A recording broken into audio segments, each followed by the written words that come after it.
বিল কত আছে দাদা? 82,800 সামথিং। এটা কতদিন আছে বিলটা? তো মোটামুটি লাগাইছে মনে হয় মাস, এক মাস বা এক মাস হয়েছে, এক মাস হয়েছে। আচ্ছা, আগে বিল কত হয়তো? আগে তো মানে মিনিমাম মানে মোটামুটি 900, 1100, 1200 এরকম হয়। এটা কোন জায়গা? এটা লালসরা। আপনার নাম? আমার নাম অশোক দাস। এই বিষয়টা নিয়ে ডক্টরে আপনি আলোচনা করছেন? আলোচনা এমনিতে মানে আলোচনা করছেন, যে বিল দেয় তার লোক আলোচনা করছি, কইছে তারা দেখবে। মানে স্মার্ট মিটার লাগানো নিয়ে কি আপনারা সন্তুষ্ট আছেন? না, কেমন সন্তুষ্ট?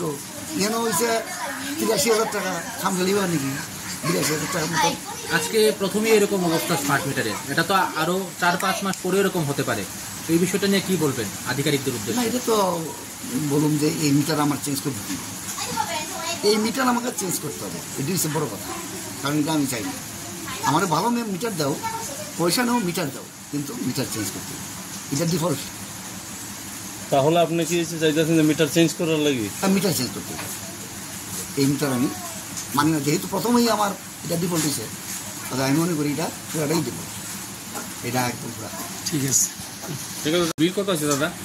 82,800 সামথিং। এটা কতদিন আছে বিলটা? বিদ্যুৎ থেকে টিম দেখলো দীর্ঘ বছর ধরে মিটার রিডার, ইলেকট্রনিক মিটার চালু থাকা সত্ত্বেও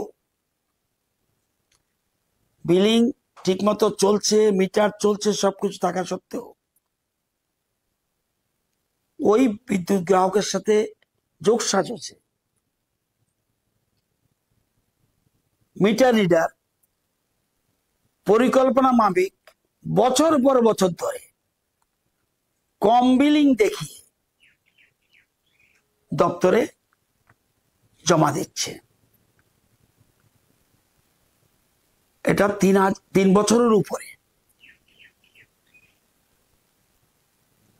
এরপরে যখন স্মার্ট মিটার, এখন তো আর মিটার যাবে না, আর মিটার রিডার যাবে না, এখন স্মার্ট মিটার উঠে গেছে ওই বিলিংই, যেটা ইলেকট্রনিক মিটারে বিলিং ছিল, এখন ওই বিলিং এ উঠেছে। তো ওই বিলিং এ উঠার পর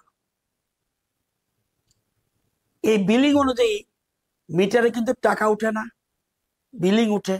বিলিং উঠার পর দেখা গেল 82,000 এত। দীর্ঘ সময় ধরে, দীর্ঘ বছর ধরে মিটার, অসাধু মিটার রিডার এবং অসাধু গ্রাহক মিলে যোগসাহসে এই কাজটা করছিল।